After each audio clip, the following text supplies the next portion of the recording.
क्षेत्र में मिली अज्ञात महिला की हत्या के मामले में पुलिस ने बड़ी सफलता हासिल करते हुए इस जघन्य अपराध का खुलासा कर दिया है। पुलिस ने हत्या के आरोप में 2 पुरुष अभियुक्त व एक महिला अभियुक्ता को गिरफ्तार कर लिया है। गिरफ्तार अभियुक्तों के कब्जे से घटना में प्रयुक्त स्कूटी, मृतका की जैकेट तथा आधार कार्ड व पैन कार्ड की छाया प्रति भी बरामद की गई है। वरिष्ठ पुलिस अधीक्षक गोरखपुर द्वारा अपराधियों पर अंकुश लगाने के लिए चलाए जा रहे अभियान के तहत पुलिस अधीक्षक उत्तरी के निर्देशन क्षेत्राधिकारी कैंपियरगंज के पर्यवेक्षण एवं थाना अध्यक्ष पीपीगंज अरुण कुमार सिंह के नेतृत्व में पुलिस टीम ने यह कार्यवाही की। मामला थाना पीपीगंज पर पंजीकृत मुँह संख्या 31/2026 धारा 103(1) 238 ए 61(2) 35 भारतीय न्याय संहिता से संबंधित है। घटना का पूरा मामला दिनांक 30 जनवरी 2026 की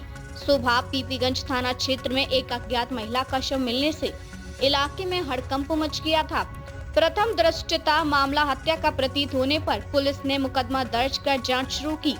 जांच के दौरान तकनीकी साक्ष्य, सर्विलांस और मुखबिर की सूचना के आधार पर पुलिस अभियुक्तों तक पहुंचने में सफल रही। पूछताछ में चौंकाने वाला खुलासा। पूछताछ में मुख्य अभियुक्त विजय कुमार साहनी ने बताया कि वर्ष 2012 में मुंबई में उसकी मुलाकात मृतका से हुई थी, जिसके बाद दोनों लिव इन रिलेशनशिप में रहने लगे थे। दोनों से एक 13 वर्षीय पुत्र भी है।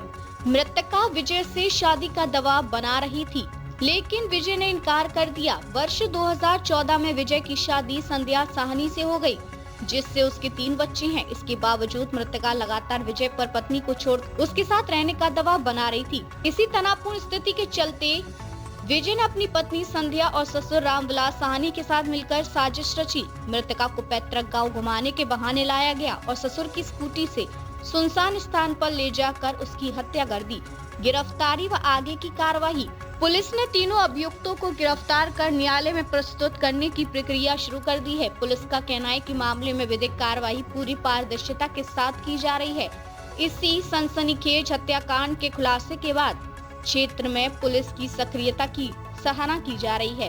वहीं यह मामला रिश्तों में उपजे तनाव और अपराध की भयावह परिणति को भी उजागर करता है। देखिए, आप लोग जैसा विदित है कि 30 जनवरी की सुबह थाना पीपीगंज अंतर्गत एक महिला की डेड बॉडी मिली थी और उस केस का आज खुलासा किया गया है। इसके अभियुक्तों की गिरफ्तारी की गई है।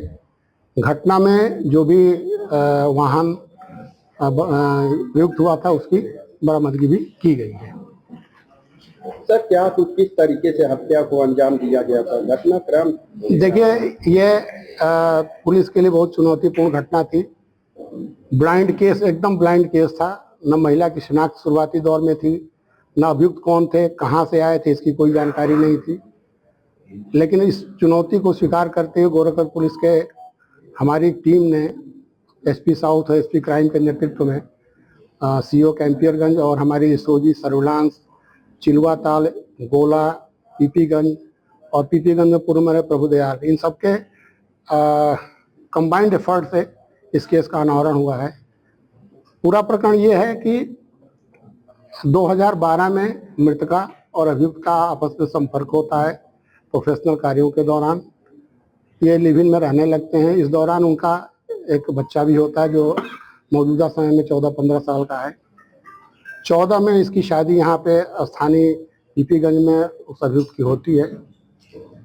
लेकिन इस दौरान जब पता चलता है पत्नी को, तो आपस में विवाद शुरू हो जाते हैं। उस विवाद को हल करने के लिए इनके ससुर द्वारा कहा जाता है कि आप लोग अपने हाथ चले आइए, यहीं रहिए। लेकिन इनके मन में कुछ और था।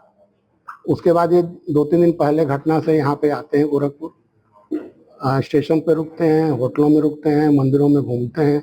फिर शाम को ये पीपीगंज में ऑटो से जाते हैं।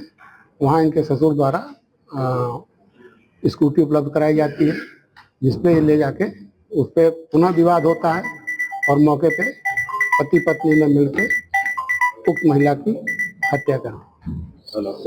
बताया जा रहा है क्या वजह थी कि हत्या कर दी, क्या वजह थी?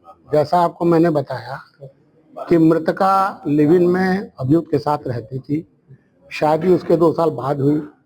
जब पत्नी को बाद में पता चला करीब 7-8 साल बाद तो घरेलू विवाद शुरू होने लगे थे। मुख्य कारण यही था। हत्या कहाँ हुई थी? बसई मुंबई की रहने वाली है, जो अभी हमें वर्तमान पता चला है, और ये प्राइवेट सेक्टर में काम करती है। नहीं, हत्या कहाँ हुई थी, कहाँ से? हत्या वहीं हुई थी जहाँ पे डेड बॉडी मिली थी।